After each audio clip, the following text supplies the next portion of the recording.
Bienvenidos a esta teleclase de Universidad en Casa del programa de iniciación universitaria. El día de hoy vamos a compartir la clase número 7 del núcleo Pensamiento Bolivariano. El proceso de enseñanza de hoy girará en torno a los principios y fundamentos de la Revolución Bolivariana. Árbol de las cuatro raíces. Recordemos que Universidad en Casa es el programa central del Estado para garantizar que los estudiantes universitarios de Venezuela puedan cursar sus estudios desde sus hogares, respetando la cuarentena social voluntaria a la que nos convoca el presidente Nicolás Maduro para el resguardo de nuestra salud. En esta clase sobre principios y fundamentos de la Revolución Bolivariana, Árbol de las cuatro raíces, desarrollaremos 3 contenidos que veremos a continuación en nuestra pizarra digital.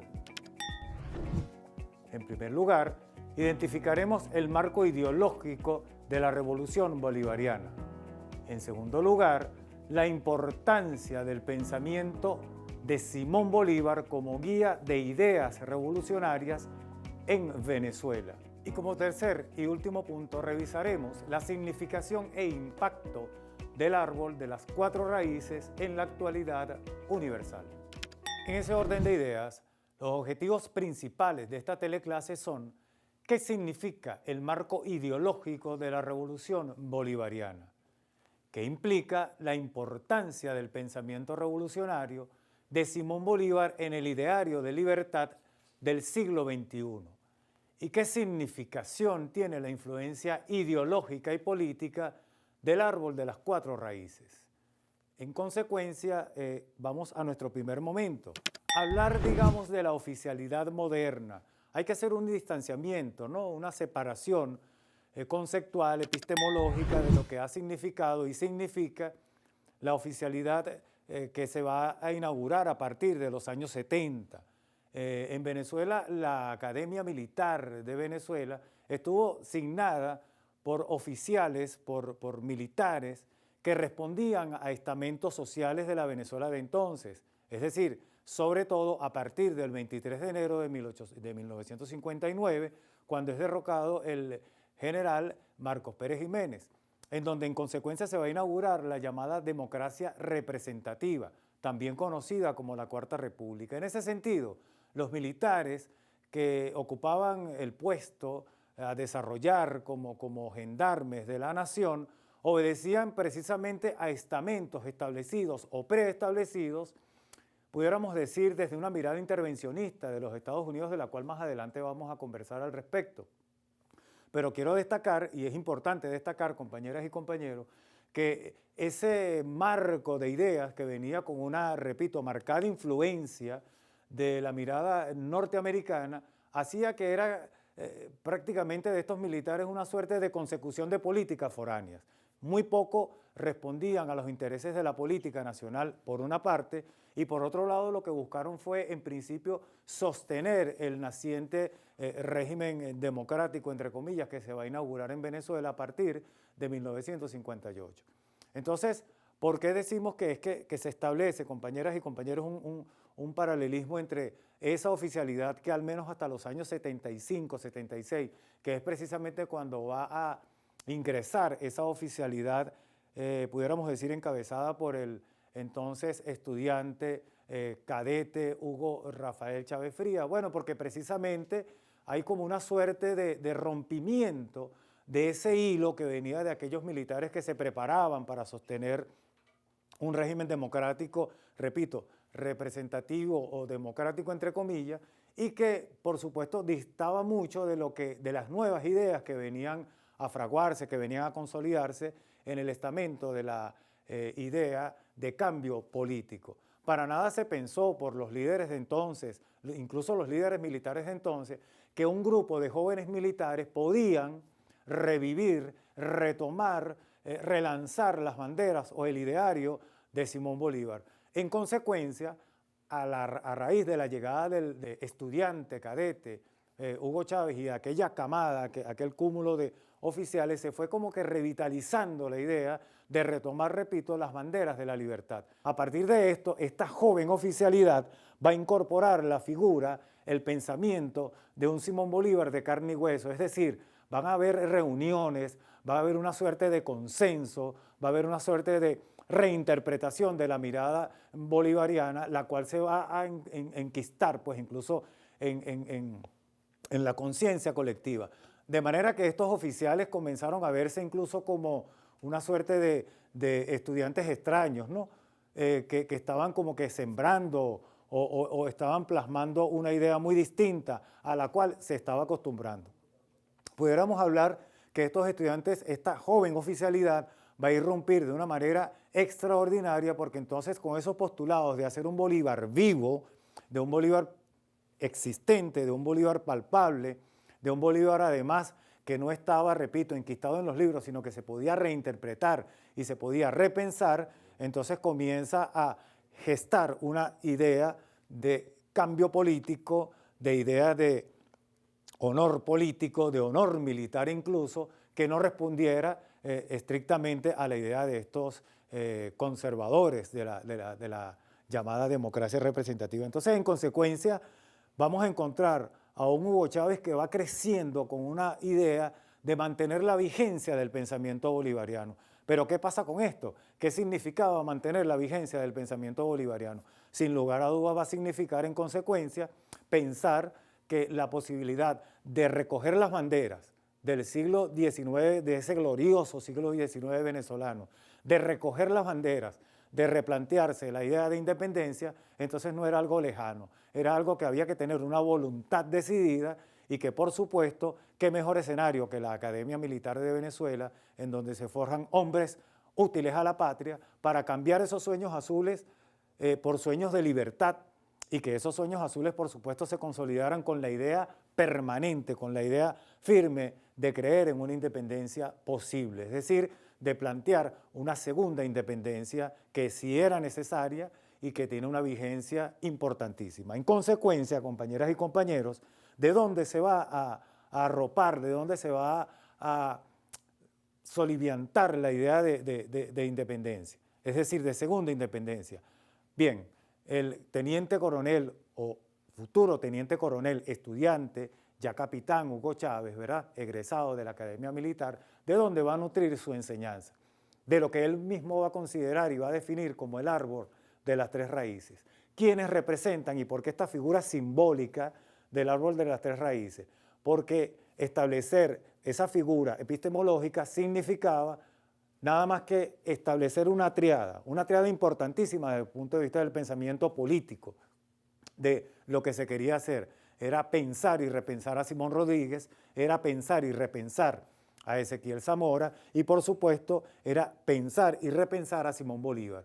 Digamos que entonces en estos tres pilares es donde el estudiante, militar, capitán, Hugo Chávez digamos que va a sentar las bases de esa idea de independencia, de segunda independencia. Por tanto, hablar del árbol de las tres raíces supone que no era algo descabellado, que no era algo improvisado, sino que había un fundamento, repito, ideológico, político, epistemológico, hasta espiritual, pudiéramos decir, de que sí es posible y de que sí era posible retomar las banderas de la libertad, pero con tres guías, con tres nortes, cosa que es un elemento y un sello importantísimo en este primer escenario que se va a impartir a partir de la enseñanza y de la importancia que tienen estos tres hombres para la vida del presidente entonces Hugo Chávez. De esta manera culminamos el primer momento y pasamos al segundo momento de nuestra teleclase. Bien, pasemos a revisar, compañeras y compañeros, la importancia de la vigencia del pensamiento de nuestro libertador Simón Bolívar como guía para la consolidación de una idea de revolución, de libertad del presidente o comandante Hugo Chávez, ¿no? Fíjense en una cosa importantísima, pensar a Bolívar, repensar a Bolívar, no significaba solamente bajarlo del pedestal de las estatuas, sino repensar a un Simón Bolívar que en su epistolario, que en su accionar de vida, diera ejemplos y se tomaran ejemplos fácticos de lo que significó su doctrina. En consecuencia, retomar la doctrina bolivariana era nada más y nada menos que retomar la idea de segunda independencia, pero más allá de ello, los puntos y los hitos que el propio Simón Bolívar en su momento histórico que le tocó vivir dejó marcado para la posteridad.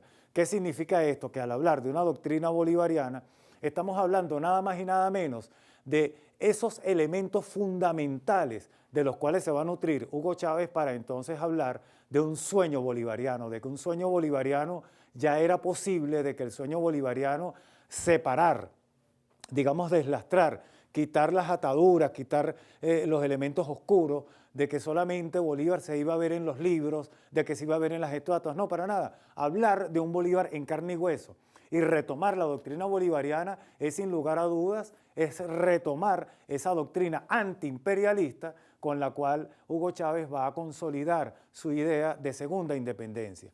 No en balde, plantearse una idea de una quinta república, plantearse una idea de consolidar una Venezuela potencia, de plantearse una idea de una nueva ciudadanía, es precisamente retomar esa doctrina bolivariana, porque no olvidemos que en su momento Bolívar incluso lo llegó a manifestar, cuando él dice, prefiero el título de ciudadano al título de libertador. En consecuencia, uno de esos postulados que toma el propio Hugo Chávez es precisamente señalar de que había que elaborar unos nuevos ciudadanos, y entonces comienza a deshojar, pudiéramos decir de una manera muy lírica, deshojar la margarita y dice, bueno, Simón Rodríguez llamaba que para tener repúblicas había que crear republicanos, ¿verdad? Ezequiel Zamora hablaba de un individuo cónsono con la tierra, con la producción, etcétera, y Bolívar hablaba entonces de la ciudadanía, y miremos cómo se van fraguando en la conciencia política e ideológica de Hugo Chávez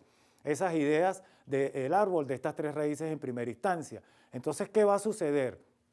Que ese nuevo concepto de ciudadanía que pasa por la construcción o retomar esa doctrina bolivariana también se contrapone a los intereses ya preestablecidos desde el siglo XIX, ya con la doctrina Monroe. Es decir, la doctrina bolivariana, compañeras y compañeros, va a dar pauta para que se repiense incluso los estamentos de Colombia la Grande y ese paso que va a tener hacia la creación de unión de naciones en Sudamérica. Es un paso importantísimo, porque la doctrina bolivariana entonces cuando va a tomar ese reimpulso, y que de hecho lo toma con la mirada y la fuerza y el puño y el ímpetu de Hugo Chávez, nada más y nada menos uno de esos primeros pasos antiimperialistas, pudiéramos decir, y de hecho lo es crear una confederación o una suerte de agrupamiento de países económicos latinoamericanos y del Caribe, la CELAC, de manera que ¿dónde va a tener su génesis la CELAC? En esa doctrina bolivariana y en ese pensamiento de Hugo Chávez, en Colombia la Grande.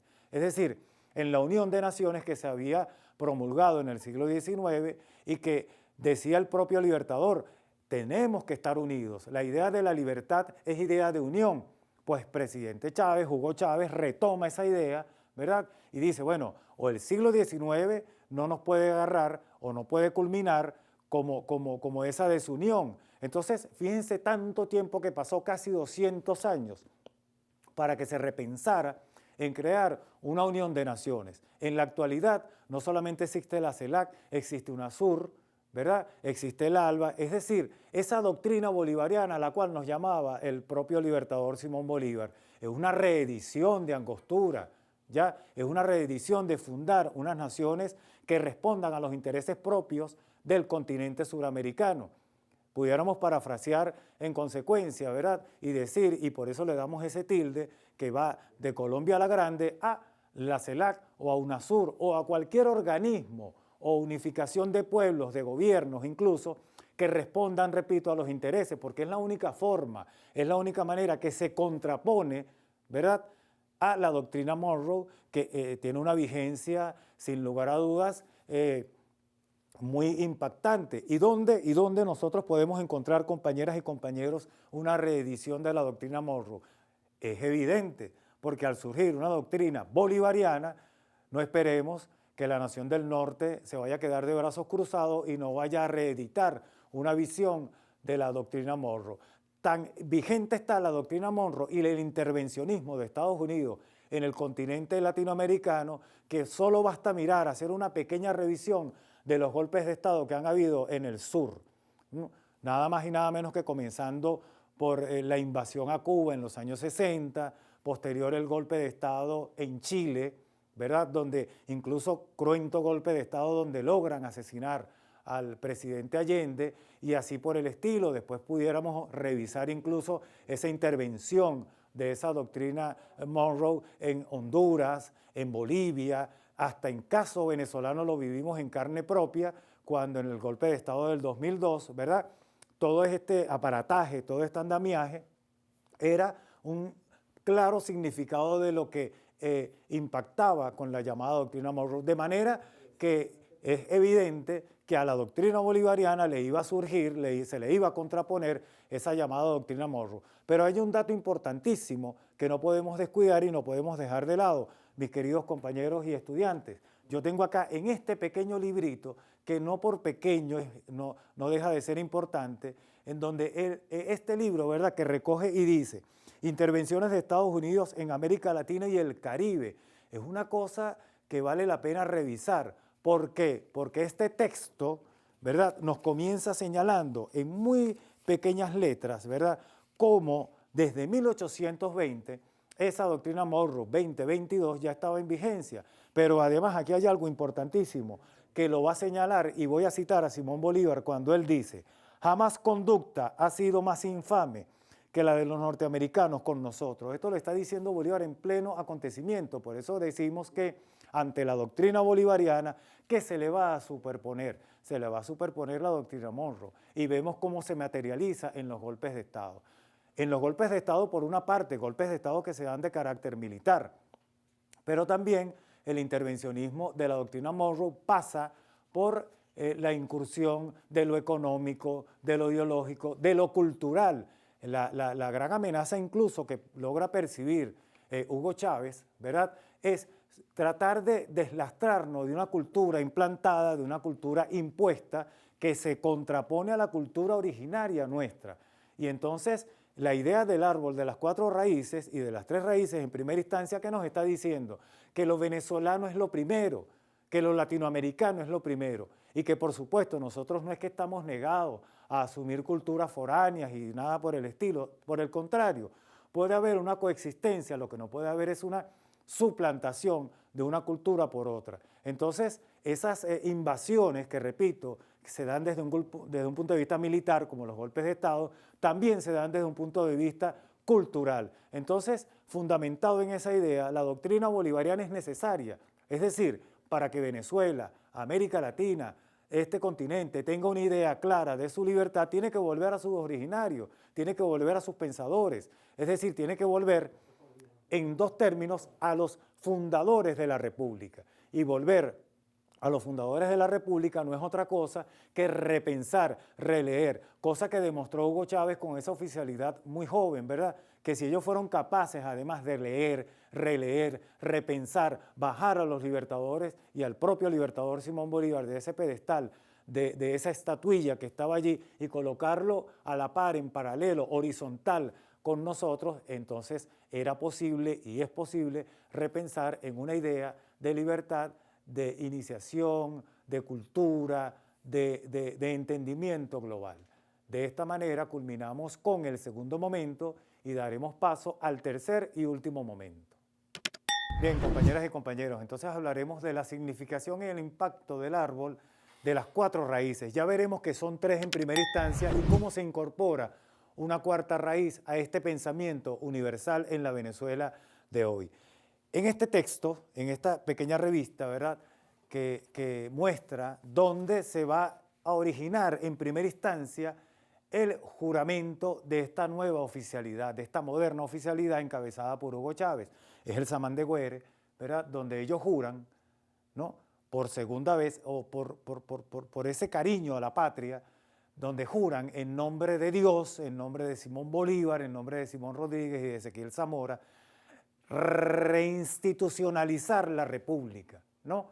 En consecuencia, esas ideologías, esa mirada va a responder a 3 elementos fundamentales. Simón Rodríguez, ¿por qué? Simón Rodríguez porque es no solamente el mentor del libertador, sino porque es el hombre que piensa en la República, es el hombre que va, el arquitecto de la República del siglo XIX y en consecuencia el arquitecto no solamente de la república política, esto es bueno decirlo, sino el arquitecto de la república académica, educativa. Simón Rodríguez como pensador de su tiempo y de este momento. No olvidemos que Simón Rodríguez un poco para mofarse de los que estaban en contra de la República y de los que estaban en contra del pensamiento bolivariano. Simón Rodríguez va a salir en defensa de Bolívar, y así hay un texto que se llama En defensa de Bolívar, nada más y nada menos, escrito por esa pluma extraordinaria. Va a nombrar en los últimos momentos de su existencia allá en Perú una escuela que va a llamar Luces de las Américas, un poco parafraseando que las luces de Moral y Luces de Bolívar estaban más vigentes que nunca. De manera que Simón Rodríguez entonces va a ser esa primera punta de lanza que va con sus republicanos, ¿verdad? Con la educación. No solamente bastaba con tener ciudadanos, eso no basta solamente, basta tener república, pero basta tener también republicanos que le den defensa ideológica, política, académica, espiritual, desde todo punto de vista, a la república. ¿Por qué Ezequiel Zamora? Caramba, hablar de Ezequiel Zamora es nada menos hablar del hombre que recoge las banderas en el siglo XIX, finales casi del siglo XIX, de Simón Bolívar. Yo me permito también mostrar este otro texto, porque es que el epísteme del árbol de las 4 raíces, ¿verdad?, se va a fundamentar sobre eso. Por eso decimos que son 3 en principio, pero hay una 4ª raíz y ya vamos a ver cuál es esa 4ª raíz, compañeras y compañeros. En este texto, nada más y nada menos, el prologuista de este texto que habla sobre Ezequiel Zamora es el Hugo Chávez. Y me permito leer una sola frase que plantea aquí el Hugo Chávez, donde él dice, ¿verdad? No hay otra forma, no hay otra manera, compañeras y compañeros, ustedes que están allí, de retomar las banderas de la libertad si no es con el pueblo, tal cual como lo pensó Simón Bolívar, lo pensó Simón Rodríguez y lo pensó Ezequiel Zamora. Qué cosa tan extraordinaria, porque es sencillamente mostrar de que la ideología, lo epistemológico, estaba de una manera muy clara en la idea de libertad. Pero hay otro dato importantísimo en este texto. Uno de los presidentes de Venezuela, Carlos Delgado Chalbot, ¿verdad? Digo esto porque a Zamora se le quiso y se le ha querido siempre satanizar, se le ha querido ver como un bárbaro, pero vemos que el presidente Chávez retomó no solamente la hidalguía, la caballerosidad de Ezequiel Zamora, sino de ese pensamiento libertario, al igual que lo quisieron hacer con Simón Rodríguez y, bueno, y con el propio Simón Bolívar. Decía que Carlos Delgado Chalbot, uno de los presidentes de Venezuela en los años 50 del siglo XX, se sintió ruborizado porque estudiando en Francia se sorprende porque nada más y nada menos, dice acá, estaban estudiando la estrategia de la batalla de Santa Inés, cosa que está estudiada en las academias militares de Europa y principalmente en Francia. Y él dice, me ruborizo porque los compañeros de armas que estaban preguntándome sobre la estrategia de la guerra o de la batalla de Santa Inés, no supe cómo responder. Entonces, Carlos Delgado Chalbot hace una invitación desde ese momento, fíjense, a releerse a los postulados de Zamora, a los postulados de Rodríguez, a releer a Simón Bolívar. Por eso utilicé el concepto inicialmente de repensar, de releer los fundamentos ideológicos de estos 3 pensadores. Pero aún hay más, compañeras y compañeros, en este texto de Un brazalete tricolor, que nada más y nada menos es escrito por el propio Hugo Chávez, es un análisis no solo de la rebelión que va a surgir el 4 de febrero de 1992, sino que es un análisis de la podredumbre política que existía en la Venezuela de entonces y de cómo va a irrumpir, ¿verdad?, esa reflexión política, de cómo va a irrumpir ese pensamiento. Y Un brazalete tricolor, que su autor es Hugo Chávez Frías, nada más y nada menos da cuenta y quedó para la posteridad de una idea de una Venezuela posible, de una idea de una Venezuela tomada, dirigida, mirada, repensada desde la mirada de Simón Bolívar. Hablar del bolivarianismo no es una entelequia, hablar del bolivarianismo no es un eufemismo. Es decir, Simón Bolívar, ¿qué va a representar? El norte, la guía, el postulado ideológico. Pero Simón Rodríguez, Ezequiel Zamora, no olvidemos que una de las cosas que más le dolió a la clase política venezolana de entonces es uno precisamente de los postulados de Ezequiel Zamora cuando dice tierra y hombres libres, horror a la oligarquía y elección popular. De manera que quien democratiza a partir de la promulgación de la Constitución de la República Bolivariana de Venezuela, esos postulados, es precisamente Hugo Chávez. De manera que hablar de la ideología bolivariana es sin lugar a dudas el volante, ¿verdad? Arropada esa ideología bolivariana, repito, de Ezequiel Zamora, de Simón Rodríguez. El cuarto elemento, ¿por qué la cuarta raíz y por qué decimos que es Hugo Chávez?